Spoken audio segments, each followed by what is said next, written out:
Mateus capítulo 24, verso 1, você está lá? Quero falar sobre mais uma parábola hoje com você, mas eu quero primeiro entronizar aqui, dar a introdução do porquê que Jesus está falando, o que ele falou ali em Mateus 24. Eu só falei muito rápido semana passada, e hoje eu vou entrar nos textos para mostrar para você o que eu disse semana passada e vou complementar hoje, amém? Mateus 24, verso 1 diz assim: E quando Jesus ia saindo do templo, aproximaram-se dele os seus discípulos para lhe mostrarem a estrutura do templo. Jesus, porém, lhes disse: Não vedes tudo isso? Em verdade vos digo que não ficará aqui pedra sobre pedra, que não seja derrubada. Então veja, Jesus vai para Jerusalém, chegou o seu momento de ser entregue, e quando ele está lá saindo do templo, ele foi no templo, quando ele está saindo do templo, ele olha para os seus discípulos e diz assim: vocês estão vendo toda essa estrutura gigante aqui do templo, lá em Jerusalém, né? O templo que tinha lá em Jerusalém, que vai ser reconstruído agora, está prestes a qualquer momento para ser reconstruído. Se você já está por dentro, hoje a gente tem a internet para ficar sabendo das situações, das circunstâncias. Eles têm tudo preparado e questão de dias, né? É muito rápido, eles montam o templo novamente. Porque é todo pré-moldado o templo, muito rápido para eles montarem. Só conseguindo o aval, dando pronto, o templo é montado. Amém? E aí fala acerca das verdades do fim dos tempos, o templo que está sendo montado. Mas esse aqui é o templo primeiro, que estava lá em Jerusalém. Não o primeiro, porque tinha o templo de Salomão antes. Mas esse aqui é o segundo templo. Então ele está dizendo assim para eles: estão vendo tudo isso aqui? Não vai ficar nada, vai cair tudo, vai ser tudo derrubado. E aí o verso 3 vai dizer assim: E estando assentado no Monte das Oliveiras, chegaram-se os seus discípulos em particular dizendo: Dize-nos, quando serão essas coisas? Que sinal haverá da tua vinda e do fim do mundo? Então veja, ele fala aquelas coisas acerca do templo de Jerusalém e vai para o Monte das Oliveiras. Quando ele chega no Monte das Oliveiras, ele senta com os seus discípulos e os seus discípulos fazem 3 perguntas para ele. Conta para nós, quando que vai acontecer essas coisas que você disse? Quando que vai ser derrubado o templo de Jerusalém? Qual é o sinal que nós possamos saber da sua vinda? E qual o sinal que podemos entender do fim do mundo? Você está aí, diga amém. Daqui em diante, do verso 4 em diante, e vai até o final do capítulo 25, Jesus vai responder essas 3 perguntas. Só que Jesus vai responder essas 3 perguntas para 3 classes de pessoas. Para 3 classes de pessoas que estão atualmente sobre a terra. Você está aí, diga amém. Você está entendendo? Ele vai responder para os judeus, vai responder para a igreja e vai responder para os gentios. Ou seja, vai responder para os ímpios. A igreja é composta atualmente de judeus e gentios. Amém? Você está pegando? Mas veja, ele vai responder essas 3 perguntas para 3 classes de pessoas diferentes. E se nós não diferenciarmos isso, nós temos alguns grandes problemas que temos nas igrejas do dia atual. Por quê? Porque Jesus está falando de verdades para os judeus e nós tomamos para a igreja e por isso não conseguimos viver essa verdade. E por não viver essa verdade, muitos de nós temos desistido. Como assim, pastor? Porque ele vai dizer que aquele que perseverar até o fim será salvo. Mas ele está falando com os judeus. Do tempo da tribulação que vai acontecer. Ou seja, o sinal que vai ser do fim do mundo para os judeus. E aí ele está explanando e explicando essa circunstância de vida para os judeus. Olha, quando vocês ouvirem falar, né, que o Cristo está aqui, que o Cristo está lá, não corram, não vá, fuja na verdade. Por quê? Porque é um sinal do fim do mundo. Para vocês, judeus. Por quê? Porque eles estão aguardando o Messias vir. Nós estamos aguardando ele voltar. Você está aí? Diga amém. Então veja, ele vai responder essas 3 perguntas para 3 classes de pessoas diferentes. E aí eu não vou falar hoje dos judeus, que dos judeus vai do verso 4 até o verso 31. Ele está falando para os judeus. Amém? Mas do verso 32 em diante, ele começa a falar com a igreja. E ele vai até o final do verso 30 do Mateus 25, falando com a igreja. E do verso 31 até o verso 46 do 25, ele começa a explicar o que vai acontecer com os ímpios. Você está aí? Diga amém. Amém? Então, se você quiser separar na sua Bíblia e depois você lê em casa, você vai ler até o verso 31, Jesus está falando com os judeus. Do verso 32 em diante, até o verso 30 do Mateus 25, é com a igreja. E do verso 31 de 25 até o 46, o final, é para os gentios, que Jesus está explicando. Mas o assunto é o mesmo. Ele está respondendo 3 perguntas. Amém? Vamos ler hoje o que interessa para a igreja e vamos adentrar na parábola que eu quero falar com você. Amém? Você entendeu até aqui? Você compreendeu até aqui? Isso é importante para que a sua doutrina bíblica possa ser formada no lugar certo e da forma certa. Por causa desse motivo é que as pessoas acham hoje que pecam, perdem a salvação e vão para o inferno, irmão.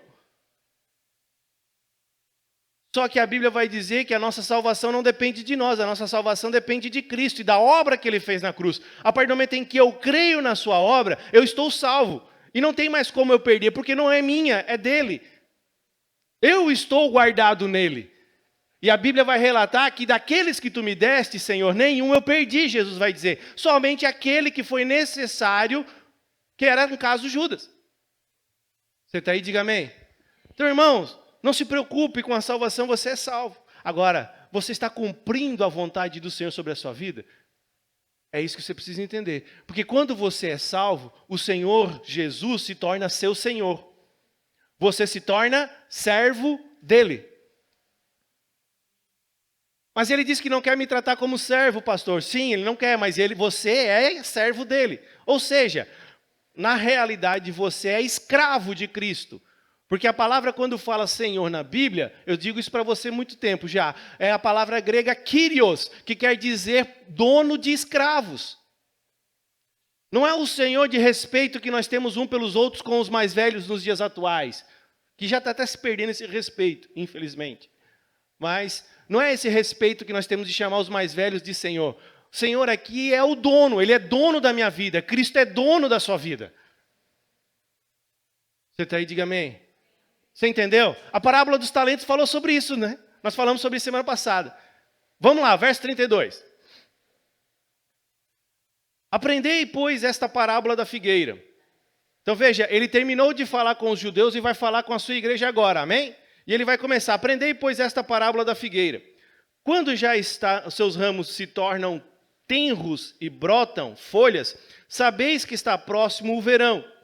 Igualmente, quando virdes todas estas coisas, sabei que ele está próximo às portas. Olha só, como você sabe que está chegando o tempo do verão, porque você olha para as figueiras, e não é só as figueiras, em Lucas ele vai falar as figueiras e as demais árvores. Quando você olha para as árvores e elas começam a brotar flores, você sabe que já está próximo o verão. Por quê? Porque está vindo a primavera as flores brotam, e assim está próximo o verão. Desta mesma forma, desse mesmo modo que você olha para as figueiras, você olha para as árvores e você sabe que está próximo o verão, assim será com estas coisas que eu expliquei até agora. Até o verso 30. Todas as coisas que eu expliquei, que vocês têm que olhar, que vocês têm que analisar, porque irão acontecer sobre o mundo e sobre Israel, vocês precisam entender. Está próximo a vinda do Filho do Homem. Você está aí? Diga amém.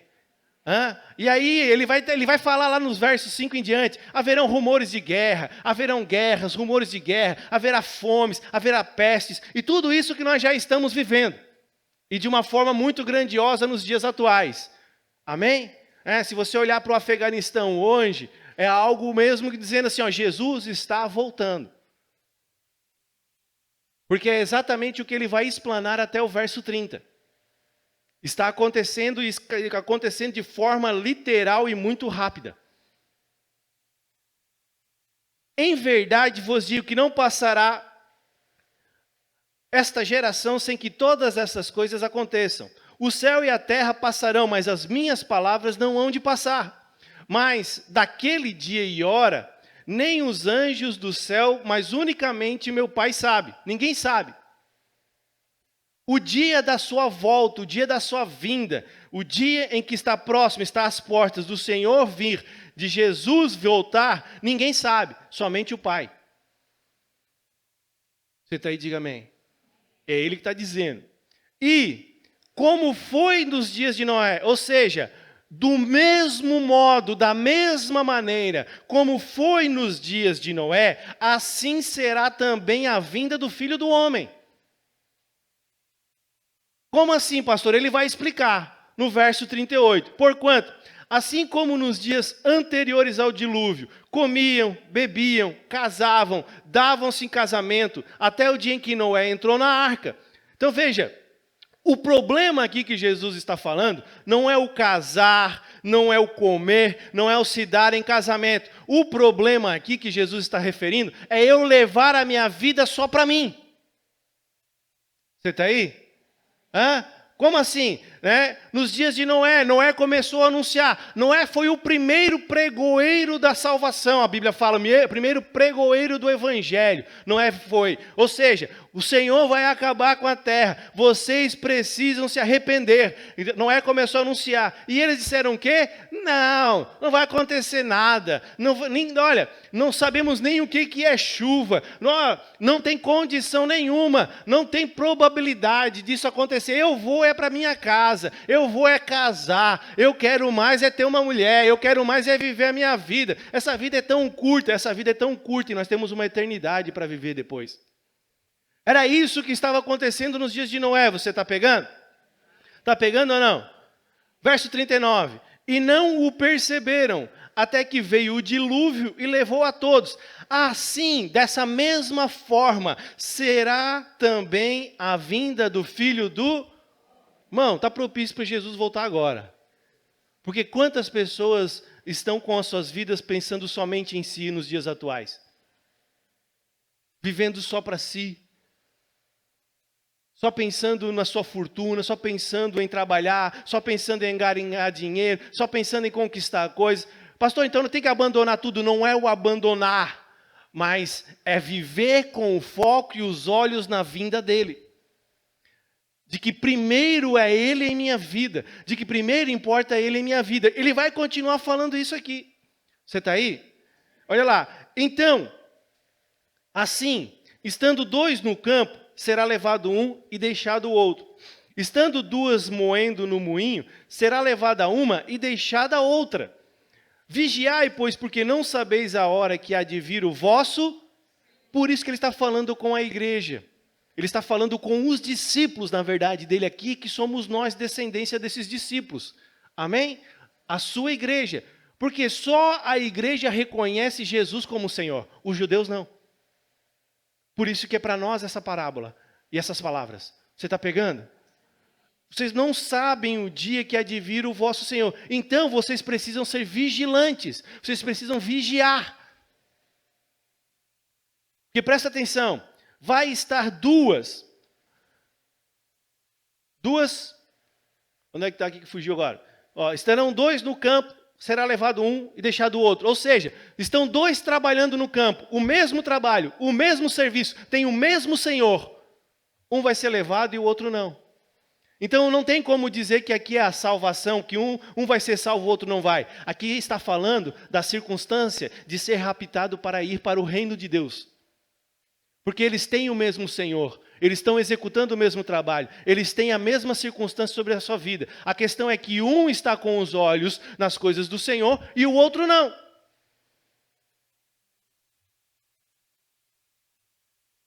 Pegou? Ah, pastor, isso é você que está dizendo. Pois é. É porque toda a vida sou eu que estou falando e não a palavra, né? Então a gente vai seguir, porque ele vai explicar agora na parábola do servo infiel o que ele está querendo dizer ali. De que um vai ser levado e o outro não. de que os dois são filhos de Deus, os dois são herdeiros da promessa, mas um vai ser levado, o outro não. Eles têm o mesmo Senhor sobre eles. E se Jesus é teu Senhor, o diabo nunca mais vai ser.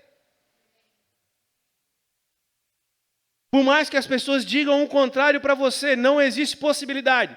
Se você pode se posicionar e tomar a decisão de viver nos princípios dele, mas se Cristo é teu Senhor, nunca mais você deixa de ser dele. E por não andar nos princípios do seu Senhor e nas funções do seu Senhor, você não vai na primeira leva ou na primeira subida. Você está pegando? Olha lá. Mas considera isto, se o pai de família soubesse que vigília da noite havia de vir o ladrão, vigiaria e não deixaria minar a sua casa. Por isso, dessa mesma forma, assim como eu falei para os judeus, eu falo para vocês aqui também agora. Estai vós preparados também, porque o Filho do Homem há de vir a hora em que não penseis. Quem é, pois, o servo fiel e prudente, a quem o Senhor, o seu Senhor, o constituiu sobre os seus servos para lhes dar o sustento a seu tempo? Olha lá. Quem é, pois, ele vai começar a explicar agora aqui a questão dos dois que estão no campo. Quem é, pois, o servo fiel e prudente? Servo, escravo. Você está aí, diga amém. Fiel e prudente, a quem o seu Senhor constituiu sobre o cuidado de outros servos. Lucas 12 vai relatar essa mesma parábola, e ele vai chamar esse servo de mordomo. Por quê? Porque o mordomo é aquele escravo da casa privilegiado. Você já viu aí, né, filmes que tem os escravos? Não tem um que fica todo bem arrumadinho dentro de casa? Abre a porta, serve a mesa dos seus senhores. Então, esse é o mordomo. É aquele que tem o privilégio de estar à mesa do seu Senhor e cuidar das coisas do seu Senhor. E por isso ele é posto para cuidar dos outros servos também. Você está pegando ou não? Você está entendendo? Então, nós somos servos de Cristo. Você é servo de Cristo? Agora, decisão sua, você é um servo fiel ou você é um servo infiel? Por quê, pastor? Porque o servo fiel é aquele que entendeu que o seu Senhor constituiu sobre a sua vida outros servos para ele cuidar. Ah, isso é contigo, pastor. Não, isso não é comigo, não, irmão. Todo servo tem um talento, pelo menos. Está lembrado? E tudo que nos foi dado nesta terra é para multiplicar. Você está pegando? Então veja, quem é o servo fiel que o seu Senhor constituiu sobre os seus servos para lhes dar a seu tempo o seu sustento? Lucas vai falar ração, porque vai falar de comida.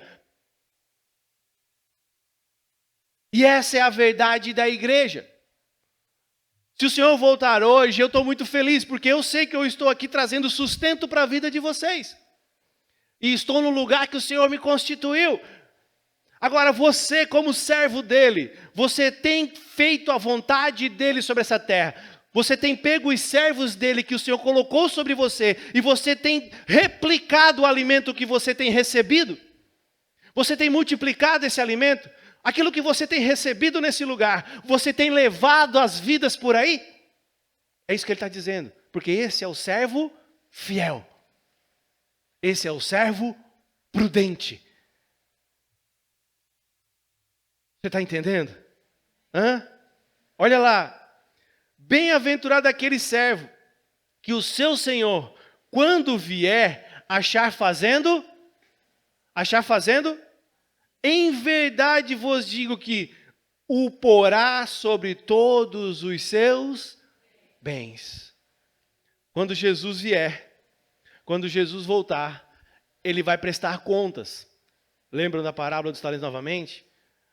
As três parábolas, elas se interligam, das 10 virgens, a dos talentos e a dos servos. Amém? Por isso que eu vou repetir a todo tempo essas parábolas. Então veja, Jesus está vindo, está voltando. E ele vai prestar contas comigo e com você. E quando ele prestar contas, ele vai perguntar: e aí? Conseguiu parar de pecar? Conseguiu parar de fazer o que tinha que fazer nesta terra? Conseguiu parar de ser um pecador? Aí você vai olhar para ele e dizer assim: não deu. E agora? Você acha que essa vai ser a pergunta de Cristo para você? Irmão, quando Cristo morreu, a palavra diz que ele levou sobre si todas as suas enfermidades, todos os teus castigos. Ele cumpriu na cruz do Calvário toda a maldição sobre a sua vida. Quando ele voltar, ele não vai perguntar dos seus pecados, porque ele levou com ele.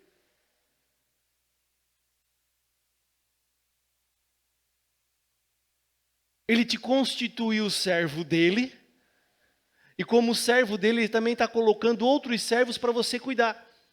Quando ele voltar, ele vai perguntar para você: o que você fez com os servos que eu coloquei sobre a sua vida? Essa vai ser a pergunta dele.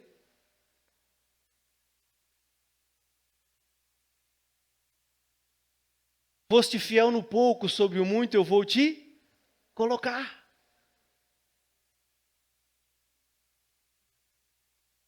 O teu Senhor tem uma posição para você. O teu Senhor tem uma decisão para você. O teu Senhor, ele tem uma ordem para você. Ide, ide. Essa é a ordem de Cristo para todo discípulo dele. Esta é a ordem de Cristo para todo servo dele. Ide a todas as nações. Ide, fazei discípulos de todas as nações, batizando-os em nome do Pai, do Filho e do Espírito Santo, ensinando-os a guardar todas as coisas que eu vos ensinei.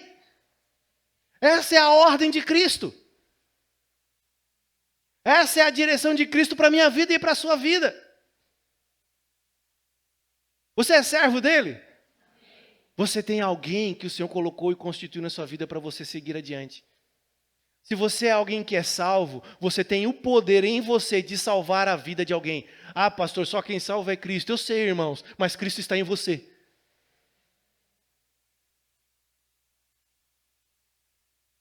Por isso que há o poder em você de salvar alguém também.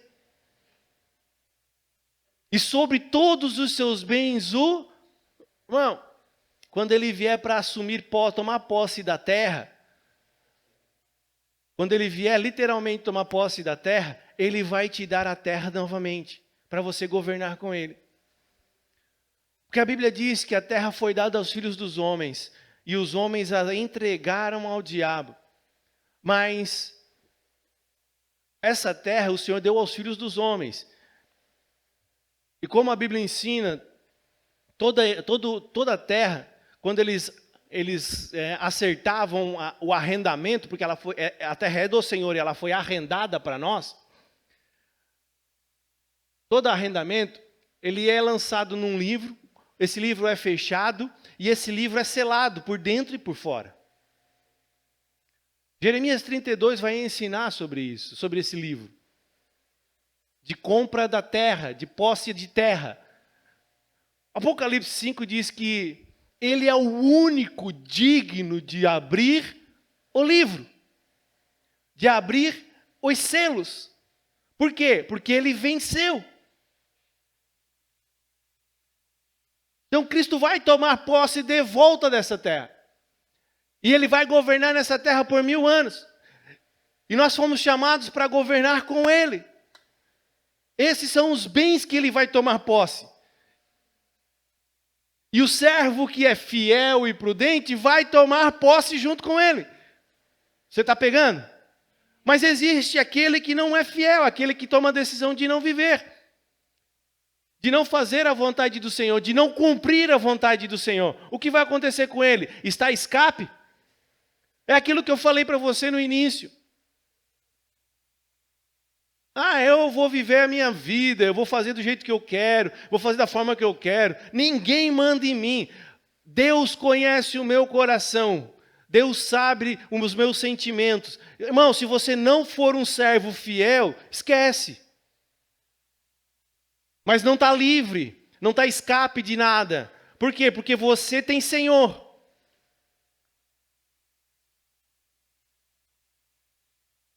E glória a Deus que você tem um Senhor, amém? Porque se não tem Senhor é pior ainda.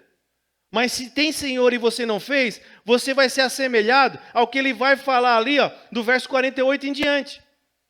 Olha lá o que ele vai dizer. Mas se aquele mau servo disser no seu coração, o meu Senhor tarde virá. Ou seja, faz tempo, faz 2000 anos que ele não veio. Ele vai demorar mais um pouco. Eu nem quero que ele venha agora, porque eu tenho tanto para viver nessa vida.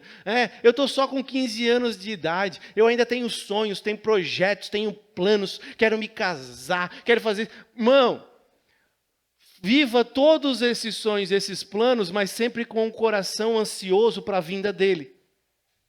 Senhor, eu tenho planos, eu tenho projetos, eu tenho sonhos, mas o Senhor pode voltar a hora que o Senhor quiser e eu estou aqui para ir com o Senhor.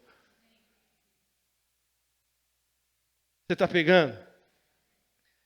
Virá os seus... E ó, o meu Senhor tarde virá e começar a espancar os seus conservos e a comer e a beber com os ébrios, virá o Senhor daquele servo num dia em que não espera e hora em que não sabe, e separá-lo-á e destinará a sua parte com os hipócritas, e ali haverá pranto e ranger de... Olha lá, aquele que servo que fez o que tinha que fazer com os conservos vai receber todos os bens do seu Senhor. Mas aquele servo, porque também é servo, não deixou de ser servo, mas porque achou que o Senhor está demorando para vir, tardando para vir, tomou a decisão de viver a sua própria vida. E não quis nem saber dos conservos, de dar ração para eles, dar comida para eles, dar sustento para eles. Eu vou mais cuidar de mim, eu vou mais cuidar das minhas coisas, porque o Senhor não é... O Senhor vai vir na hora em que Ele não espera, em que Ele não imagina, e vai separá-lo da sua parte com os hipócritas. O hipócrita, irmão, é aquele que diz uma coisa e faz outra. Isso é hipocrisia. Ele fala uma coisa, mas faz outra. Ele diz uma coisa, mas faz outra. E ali nesse lugar aonde eles vão, haverá pranto e ranger de dentes. Não é o inferno. Sabe por quê, irmão? Haverá pranto e ranger de dentes? Porque haverá um clamor, um choro muito angustiante. Porque serão servos que sabem que poderiam estar recebendo todos os bens, mas porque decidiram viver a sua própria vida, fazer a sua própria escolha, tomar a sua própria decisão, andar do seu próprio jeito, estão do lado de fora. Não entraram, não fizeram parte das bodas. Por isso que haverá pranto e ranger de dentes, haverá um clamor muito profundo dessas pessoas. Sabe aquela história? Vem para a escola de maturidade, irmão. Não, eu só vou o dia em que eu quiser. Irmão, deixa de ser casca grossa, deixa de ser coisa ruim, deixa de ser, sabe... Seja alguém otimista no Senhor, o Senhor está moldando o seu coração, o Senhor está transformando o seu coração, se entrega a Ele. Deixa Ele trabalhar na sua vida, e não tem lugar melhor para Ele trabalhar do que nas coisas do Senhor. Você viver a igreja. Como assim, pastor? É vir na igreja todos os dias? Não é vir na igreja todos os dias, é ser a igreja todos os dias. Na segunda, na terça, na quarta, na quinta, na sexta, no sábado e no domingo.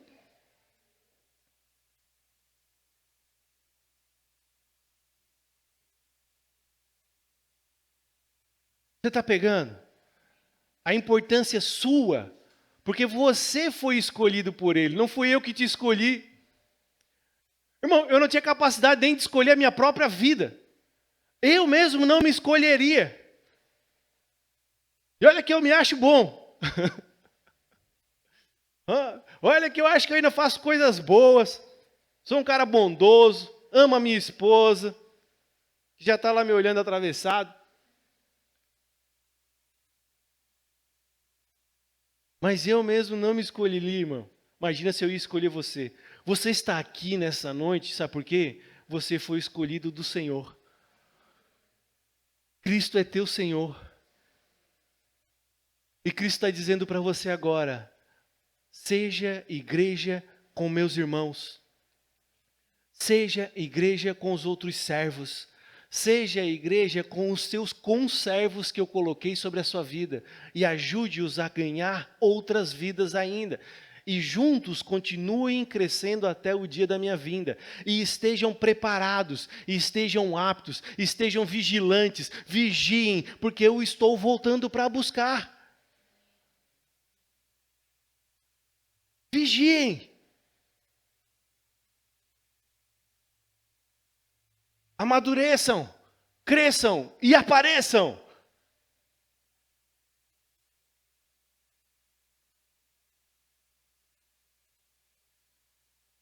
Porque o Senhor tem muito mais para a sua vida. E mais, o que Ele tem para colocar você depois do que estamos vivendo aqui é muito maior do que você possa pensar para você viver hoje. Quando você tomar a decisão de colocá-lo em primeiro lugar na sua vida. Quando você abrir a porta da sua casa para uma célula. Quando você ir a uma célula. Quando você se posicionar em querer ser um líder. Ele vai fazer coisas grandiosas na sua vida.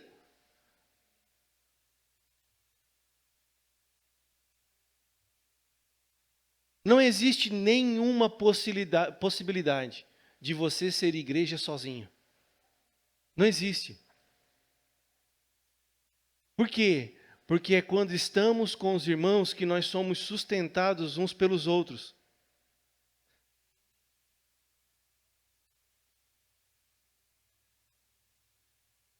Aleluia.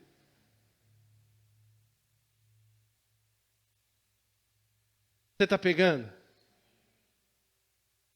Sabe por que eu estou falando isso para você? Porque você é muito, muito importante para o seu Senhor. Não para mim. Repita assim comigo, eu tenho importância para Cristo. Por isso que eu preciso me posicionar em Cristo. Por isso eu preciso quebrar o meu orgulho, as minhas vontades, os meus desejos, para que Ele prevaleça sobre a minha vida. E Ele cumpra todas as suas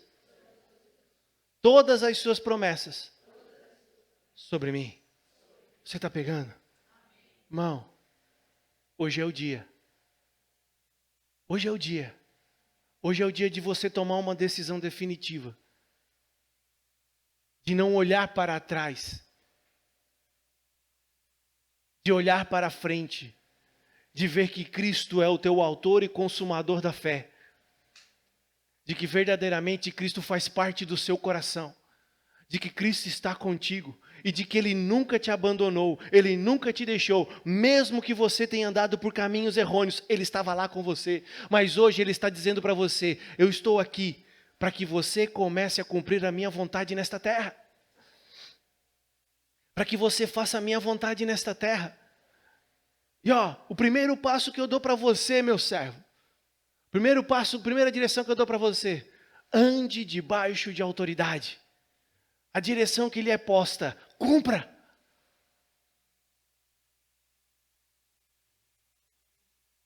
Seja verdadeiro com Ele. Seja um com Ele. E eu tenho certeza, convicção, 100% de garantia eu dou para você. Nada vai faltar para a sua vida. Irmão, Ele é quem pode todas as coisas para você. Ele é quem tem todas as coisas para você. Nada vai faltar para você. Amém? Você está pegando? Você é um servo? Fiel? Infiel? Tá pegando.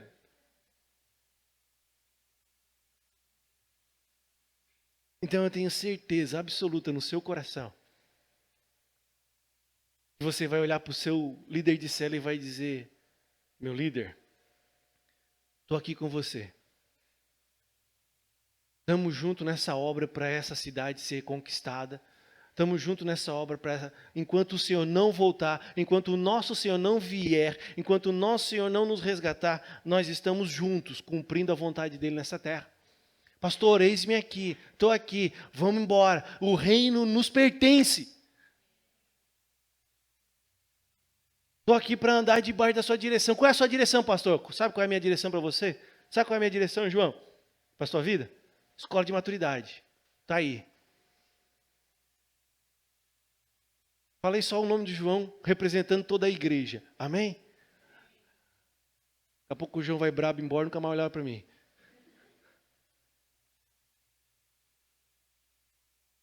Você está pegando? Irmão, vem para cá. Vem viver com a gente. Vem ser igreja. Vem andar como igreja. Tivemos um tempo tão maravilhoso 2 semanas atrás de comunhão dos irmãos, um tempo de batismo nas águas. E tem gente no nosso meio que ainda não tomou essa decisão. Qual o seu empecilho? Eu ainda não estou preparado. Eu quero dizer para você, você nunca vai estar preparado. Você nunca vai estar certo. Você nunca vai ser certo. Porque a decisão não é sua, a decisão é Cristo em você, e Ele já te salvou, e Ele só disse para você agora, servo meu, cumpre a minha vontade. E você precisa cumpri-la. A ceia do Senhor é a mesma coisa. Andar com os irmãos, a mesma coisa. Aprender do Senhor, a mesma coisa. Tanto que nós temos para viver com Ele. E eu quero dizer para você, não há nada neste mundo de melhor para te oferecer do que o seu Senhor tem para te dar. Porque só o teu Senhor tem para te dar a eternidade. Esse mundo não tem nada para te oferecer de bom. Esse mundo é o Egito. Mas o teu Senhor tem tudo para você. Se coloque na disposição dEle e Ele vai fazer todas as coisas serem vivas na tua vida. Você está aí? Se coloque de pé em nome de Jesus.